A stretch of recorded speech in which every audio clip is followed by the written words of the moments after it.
Épisode numéro 15, Médium spirituel. Suite de la semaine dernière sur la réincarnation. Bonne écoute! Bonjour et bienvenue sur mon podcast Médium spirituel. Pour celles et ceux qui se joignent à nous, mon nom est Isabelle B. Tremblay et je suis médium, auteur et conférencière dans le domaine de la spiritualité et de la médiumnité. Aujourd'hui, j'avais prévu de vous parler de la suite de mon dernier podcast sur la réincarnation parce que le sujet était vaste et aussi pour pas perdre votre intérêt après quelques minutes ou après 1 heure, j'ai décidé de couper en deux pour que ce soit plus simple et peut-être plus plaisant aussi pour vous. Donc, aujourd'hui, je poursuis mon exposition de ce qu'est la réincarnation. Vous pouvez avoir encore plus d'informations si vous mettez la main sur mon livre Les chemins de l'âme, paru aux éditions du Dauphin Blanc. Là, je vous fais un condensé pour vous expliquer qu'est-ce que c'est exactement. Aujourd'hui, je vais vous parler de l'entrevie de la naissance, des vieilles âmes et des jeunes âmes, de la mission d'âme et de la mission de vie, les croyances limitantes et facilitatrices. Excusez-moi, j'ai un petit peu de difficulté à le prononcer, celui-là. Donc, il me restait ces trucs-là à vous parler aujourd'hui. Donc, on va commencer avec qu'est-ce que c'est l'entrevie? L'entre-deux-vies ou l'entrevie, en fait, c'est la période en 2 incarnations. On appelle ça le retour à la maison dans les hautes sphères et c'est là qu'il y a une autre forme de travail qui commence pour l'âme. Elle va devoir maintenant assimiler tous les enseignements qu'elle a pu recevoir durant sa précédente incarnation. Par exemple, la vie que je fais présentement. Quand je vais me retrouver dans l'entrevie, là, je vais devoir assimiler tout ce que j'ai appris de cette vie-ci. Par exemple, si j'ai fait du bien autour de moi, ça va faire partie de ça. En fait, c'est un peu ça, l'entrevie, c'est de voir tout qu'est-ce qu'on a pu faire précédemment. Par exemple, dans une de mes vies, si j'ai été un tueur en série, admettons. En fait, quand je vais mourir et que je réussis à trouver ma lumière, parce que quand on a fait du mal ou qu'on a des croyances qui sont autres que normales, ça se peut qu'on trouve pas tout de suite notre lumière. Mais admettons que j'ai fait le travail nécessaire et que je me retrouve de l'autre côté, vers ma lumière, que mes vibrations sont assez hautes pour pouvoir monter. Ben, rendu à ce moment-là, je vais revoir ma vie, tous les choix que j'ai faits, toutes les conséquences aussi de mes actes. Si, admettons, j'ai tué des gens, et là, je vais prendre conscience de ce que j'ai pu faire, de ce que j'ai fait à travers cette vie-là.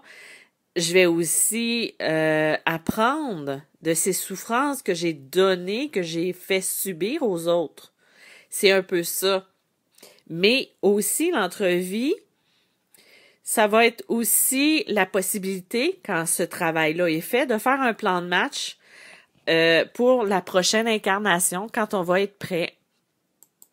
Quand je suis retournée, moi, dans mon entrevie, quand j'ai fait de l'hypnose, en fait, j'ai pu retourner dans mon entrevie entre cette vie-ci et ma dernière vie.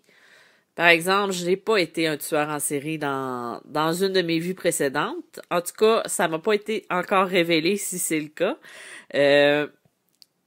Mais dans la dernière entrevue que j'ai vue en hypnose, c'était celle où j'ai été la fille d'un producteur ou d'un agent d'artiste américain. Moi, je pense que un peu comme quand on imagine l'enfer ou le paradis, qui peuvent être des concepts que certaines personnes vont croire ou d'autres pas, je pense que pour ce qui est de l'entrevie, on va le percevoir différemment, dépendant de la personne qu'on est ou de ce qu'on voit. Par exemple, moi, j'avais l'impression d'être dans une grande gare et je tenais la main d'un de mes guides et j'attendais le prochain train qui m'emmènerait dans mon prochain corps physique, ma prochaine incarnation. Ce que j'ai vu, c'était la petite fille que j'avais été dans ma vie précédente. Ça, c'est toutes des choses que j'ai vues en hypnose. Il y a des trucs que j'ai vus en canalisation, il y a des trucs que j'ai vus aussi en méditation, mais l'entrevie, je l'ai vraiment vue au niveau de l'hypnose que j'avais, la régression en hypnose que j'ai fait l'année passée. Quand j'ai vu la petite fille, je l'ai vue dans un âge où elle était plus jeune, probablement parce que c'était la période la plus heureuse de cette vie-là que j'avais eue. Parce que ceux qui ont lu le livre, ça s'est gâté un petit peu après.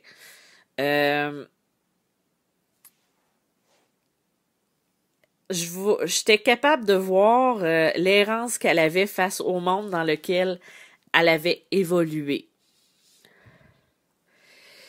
Quand, tu sais, c'est un peu, en tout cas, moi, je l'ai perçu comme ça parce que vous savez que quand je suis en communication avec une personne décédée, en consultation ou même si j'ai une âme qui vient vers moi pour communiquer, cette âme-là se présente toujours dans une période où elle était le plus heureuse, où elle était le mieux dans sa vie. Donc, j'imagine que c'est pour ça que dans l'entrevue, j'ai vu l'époque de l'enfance parce que c'était probablement la période la plus heureuse que j'ai vécue dans cette vie-là, qui a été quand même assez courte. Je suis décédée autour de 20-21 ans environ de ce que j'ai cru percevoir, de ce que j'ai cru. L'entrevie va être une succession d'apprentissage, de compréhension, de comprendre aussi, de voir ce qu'a été la vie qu'on a vécue, de prendre conscience spirituellement des choix qu'on a faits et des conséquences sur l'âme, au niveau de l'âme. En même temps, on peut faire des choix plus conscients aussi pour la prochaine incarnation qu'on va choisir. Le temps entre chaque vie peut être différent d'une vie à l'autre. Par exemple, j'ai entre ma vie présente et la dernière vie, il s'est écoulé peut-être une vingtaine d'années. Tandis que ma vie précédente et l'autre d'avant, celle où j'ai été prêtre et celle de la jeune fille, c'est peut-être écoulé 4 ou 5 ans seulement. Donc, je crois que ça va aussi au niveau de la vie qu'on a vécue, des apprentissages qu'on a pu vivre et qui vient avoir un effet sur ce qu'on vit. Donc, en gros, c'est ça, l'entrevue. C'est là aussi qu'on va faire le choix de l'âme. On va choisir, on va faire des choix de ce qu'on veut vivre, avec d'autres âmes avec lesquelles on veut vivre. On va signer nos contrats, on va faire les choix, on va finalement faire ce qui est nécessaire à l'évolution de notre âme pour la prochaine incarnation. On peut choisir aussi de prendre une pause et d'attendre avant de se réincarner, c'est possible, pour pouvoir faire des choix peut-être plus judicieux aussi. La naissance. Au niveau de l'incarnation, lorsque l'âme va avoir atteint un niveau de conscience qui est assez élevé, elle va pouvoir choisir de s'incarner de nouveau. Un peu ce que je venais de vous dire. La décision, elle va être prise environ 3 mois avant qu'il y ait une fécondation.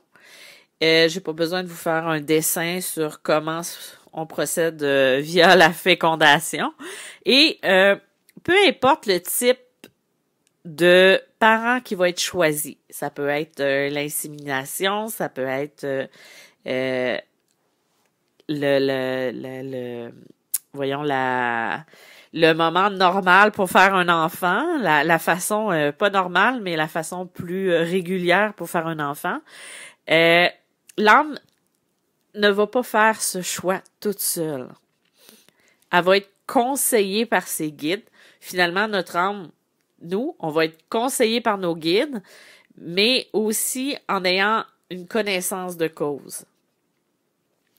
Les parents, l'environnement vont être au cœur de cette décision-là, parce qu'il faut qu'ils soient adaptés aux initiations et aux épreuves que l'âme a choisi de vivre. Donc, si moi j'ai décidé d'apprendre la résilience dans cette vie-ci, je vais choisir des parents, soit qui vont m'aider en étant eux-mêmes résilients, ou ils vont me faire subir des épreuves qui m'obligeront d'être résilient. Je ne sais pas si vous comprenez la nuance. Ça peut aussi être le contexte de vie qu'on va avoir, qu'on va vivre, qui va nous rendre résilients.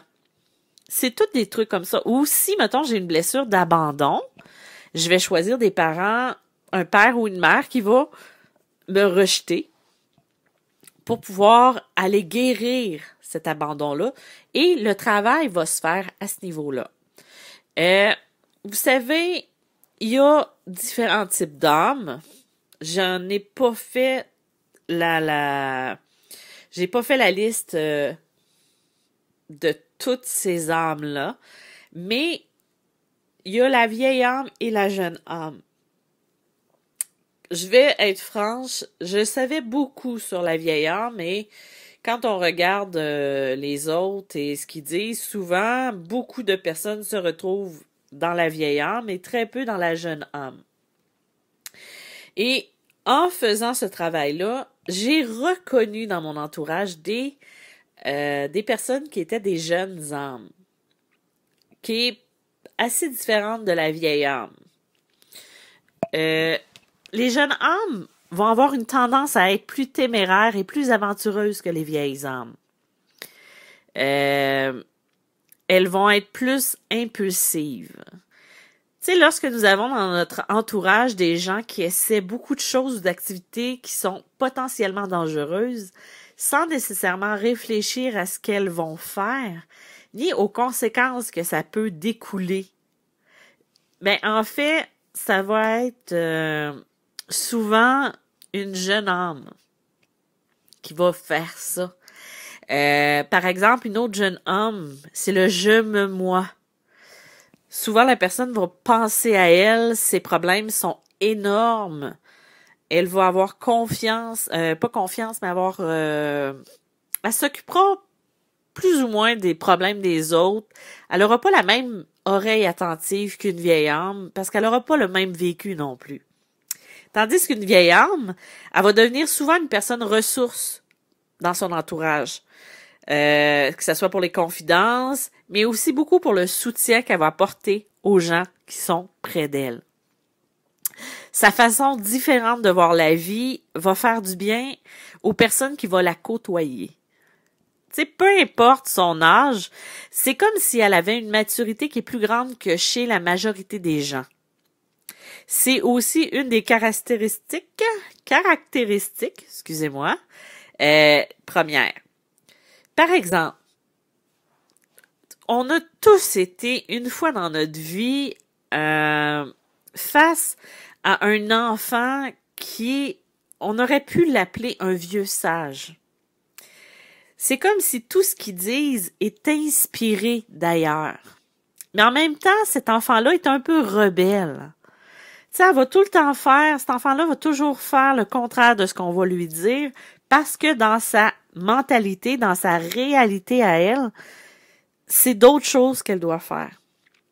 On va souvent essayer de la mouler pour qu'elle devienne ce qu'elle n'est pas finalement. Et souvent, ces personnes-là, en vieillissant, vont devenir des gens qui trouvent ça difficile parce qu'ils n'arrivent pas à se fondre dans le moule. Ça, je pense, c'est le meilleur exemple qu'on peut pas donner pour ce qui est des vieilles âmes. On s'en aperçoit souvent quand l'enfant grandit. Par contre, ça n'a pas juste des qualités, il y a aussi des défauts quand on est une vieille âme. On peut être un peu négligent, un petit peu insouciant de tout ce qui est matériel. Tandis qu'une jeune âme, elle va être ça va être très centrée sur elle-même, sur sa vie. Elle va avoir des dépendances aussi qu'une vieille âme n'aura pas nécessairement. Elle va se créer aussi des dépendances. La jeune âme, bien sûr. Tu sais, on va plus retrouver les gens qui ont des dépendances au jeu, des dépendances affectives aussi. Et la jeune âme, elle va être beaucoup plus naïve que la vieille âme. Elle va se laisser berner plus facilement aussi. Tandis qu'une vieille âme va avoir plus conscience du jeu de l'autre. En étant très empathique aussi, elle va pouvoir se protéger ou du moins ne pas laisser le pouvoir entre les mains de l'autre. Il y a aussi les missions d'âme et les missions de vie. On n'a pas qu'une seule mission, on en a plusieurs. Une sera celle de l'âme, la principale qu'on va avoir à accomplir. Et il va avoir les autres. De plus petites que nous compléterons pour nous et pour ceux que nous croiserons. On est le personnage principal de notre vie, mais on est aussi des acteurs secondaires dans la vie des gens qui nous entourent. Il va y avoir certaines de paroles ou certains de nos actes qui vont avoir une influence directe sur la poursuite de leur vie. Tu sais, comme l'inverse est également possible. Il va y avoir des missions qui vont être courantes aussi. Tu sais, s'accepter, s'aimer, accepter certaines facettes de notre personnalité, le lâcher prise, l'amour, apprendre à aimer la vie aussi, apprendre à se donner autant qu'on va donner aux autres. Ça, c'est des missions qui sont plus courantes. Il y a des missions d'âme qui vont être comme le passeur d'âme, ça va être le guérisseur, ça peut être des missions, par exemple, le médecin qui va avoir à sauver des vies. Comme ça peut être tout simple. Ça peut être de guider certaines personnes dans un métier ou dans une visualisation de vie, dans un idéal de vie aussi. Il y a différentes façons d'être guidé dans ce qu'on fait et dans les missions qu'on va avoir dans notre vie ou dans ce qu'on va avoir à faire aussi. Il y a les croyances limitantes et facilitantes. Et que j'ai de la difficulté avec ce mot-là, hein? Les croyances limitantes et facilitatrices. Les vies antérieures, c'est pas responsable de tout ce qu'on va vivre, ni de tout ce qui va pas dans notre vie, même si parfois elles vont avoir un impact qui est important. Les certitudes, les croyances, les convictions programmées dans notre âme, dans notre être et dans tout ce qu'on est, vont être, en fait, qu'elles soient issues de la présente vie ou bien d'une autre, ça peut avoir aussi un impact considérable sur le comportement qu'on va avoir et même sur les décisions et les choix qu'on va faire. Par exemple, si on croit qu'on est né pour un petit pain, ce qui est véhiculé au Québec depuis des années, parce que l'Église catholique a eu une très grande emprise quand le Canada, le Québec s'est développé. Il y a beaucoup de gens qui ont de la difficulté à ne pas adopter cet adage-là, qu'on est né pour un petit pain, qu'on fera jamais rien de bon dans notre vie. C'est toutes des croyances qui sont très fortes Et il faut apprendre à s'en libérer. Parce que ça nous empêche d'accéder à l'abondance dans toutes ses formes. C'est bien de donner aux autres, mais il faut apprendre aussi à accepter puis à accueillir l'abondance. Je vous en parle parce que j'ai été la première à vous repousser cette abondance-là. Parce que j'avais de la difficulté à recevoir et la vie a fini par me donner une leçon. Et cette leçon-là, je sais qu'elle vient de mon avant-dernière vie où je donnais et je recevais peu. Et avec des vœux de pauvreté, des vœux qui avaient été faits en lien avec la religion, pour moi, c'était quelque chose de naturel, de donner sans recevoir. Je vous dirais que depuis les 5 dernières années, j'ai appris et en 2016-2017, j'ai eu une expérience de vie qui a été assez pénible et qui m'a remis en perspective ce que c'était de recevoir et d'accepter. Dans les croyances limitantes, et il y en a plein. On a juste à penser, je serais jamais capable de le faire. Tu sais, il y a quelques années, quand j'étais à la fin de l'adolescence, je devais avoir 17 ans, 17-18 ans. J'avais eu un cours en anglais et j'avais fait un oral. Et moi, je suis très rebelle. J'ai beaucoup de caractère. Et quand ça faisait pas mon affaire, là, je suis moins pire. J'ai appris à tempérer mon caractère. Je le faisais savoir que ça marchait pas. Et mon professeur, on avait une relation qui était très difficile. Elle voulait toujours avoir le dernier mot et j'avais toujours le dernier mot. Moi, je dérangeais beaucoup parce que je défiais l'autorité. J'étais encore un petit peu comme ça, mais je fais attention. Et à un moment donné, j'ai fait un exposé oral final parce que je terminais mon cours et tout ça. Et comme bien d'autres étudiants de ma classe, j'ai eu un fou rire pendant mon exposé oral. Donc, le fou rire m'a pris et j'ai ri.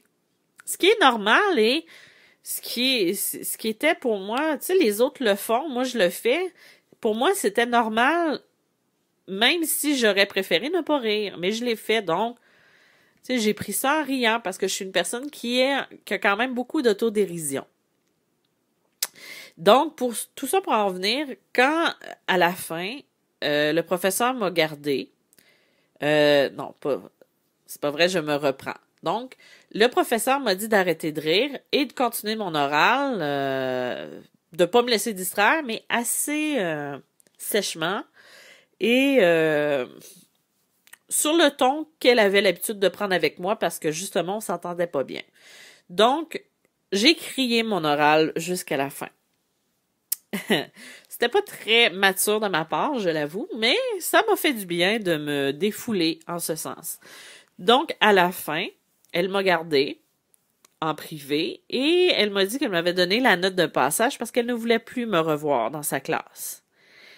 Et aussi, ça c'est arrivé souvent que des professeurs me disaient qu'elles ne voulaient plus me revoir dans leur classe. Pourtant, j'ai un si beau sourire. Je plaisante. Donc, elle m'a gardée à la fin des cours. Et à ce moment-là, elle s'est lâchée lousse.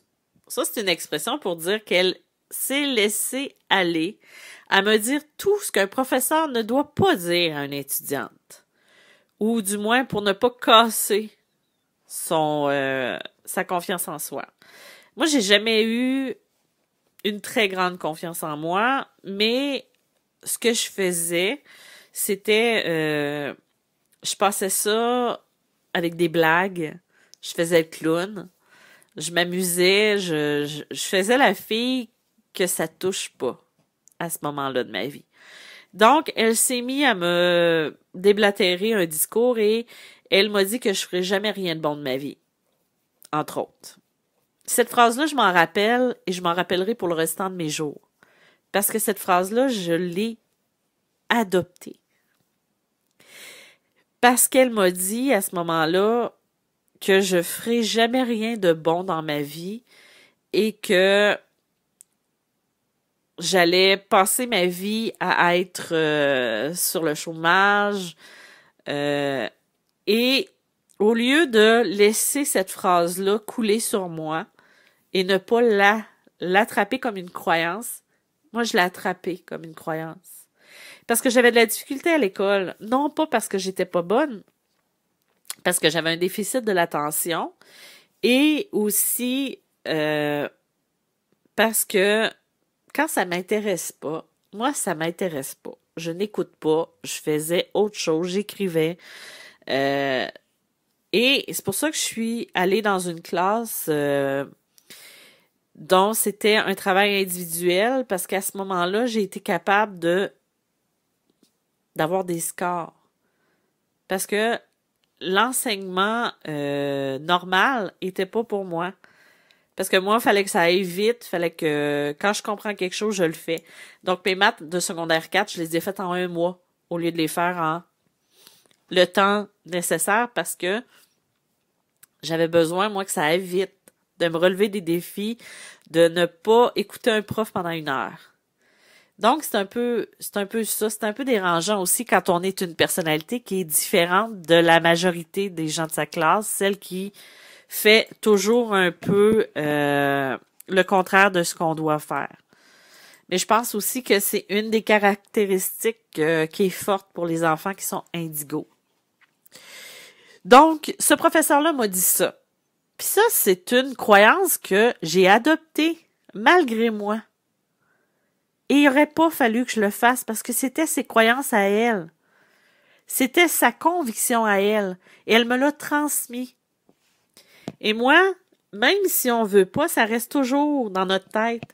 Et pour bien faire, quelques années plus tard, je pense que j'en parle dans mon livre, Le Passeur d'âme, quelques années plus tard, je l'ai croisé. Moi, j'avais fait un cours en infographie en 2000. J'ai toujours eu de la difficulté à travailler dans ce domaine-là. Ce que je veux dire, c'est que je trouvais des emplois, mais ça marchait jamais. Donc, la fois où je l'ai recroisé dans une boutique, elle m'a demandé comment ça allait, très contente de me voir, comme si jamais rien s'était passé. Et elle m'a demandé, qu'est-ce que tu fais de bon? Et moi, de lui répondre, je suis sur le chômage. Il m'a dit, c'est ça, entre 2 emplois, avec son air supérieur, et elle est partie. Et j'ai vu, et j'ai perçu ça comme un échec. Et c'était en 2003, c'était mon premier emploi en infographie, à temps plein, que je venais de perdre. Parce que j'étais pas assez imaginative, imaginez-vous.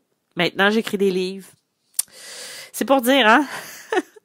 Et suite à ça, ce fut une succession de pertes d'emploi, de chômage. Parce que j'avais toujours l'impression que j'étais pas assez, que j'étais bonne à rien. Et je suis restée très longtemps comme infographiste parce que j'avais l'impression que j'étais pas capable de rien faire d'autre. Donc, c'est important de ne pas adopter les prises de position des autres, les croyances des autres et de les faire siennes. Puis c'est difficile. Donc, quand vous parlez à un enfant, un enfant ou même à une autre personne, faites attention, pesez l'importance des mots que vous allez utiliser pour ne pas créer de fausses croyances à cette personne-là. On n'a pas toujours conscience du niveau de confiance qu'une personne peut avoir. Donc, c'était mon petit écart à ce niveau-là. Donc, pour finaliser cet épisode-ci, ce qui est important avec tout ça, c'est de ne pas y croire absolument, mais juste de prendre conscience qu'on a besoin de juste prendre ce qu'on a besoin et de laisser aller ce qui vient pas vibrer avec notre moi profond. Je suis là pour convaincre personne, mais juste pour partager mon expérience et les enseignements que je reçois souvent de plus haut que moi. Ce que vous devez faire, c'est assez simple.